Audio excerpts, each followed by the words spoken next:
Hi everyone, in this video, I'll show you how to fix you'll need to provide administrator permission to delete the folder. First, right-click on the folder and select Properties.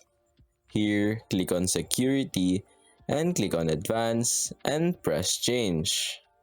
Click on Advanced again. Here, simply press on Find Now and click on These Administrators. Click on OK, OK again. Check these boxes. Press the apply button, press yes, next OK, and OK again.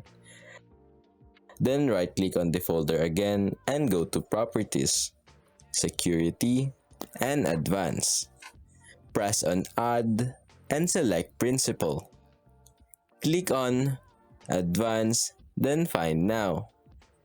Here select the administrator again, hit OK, OK, and select Full Control. Click on OK, apply, OK, and that's it.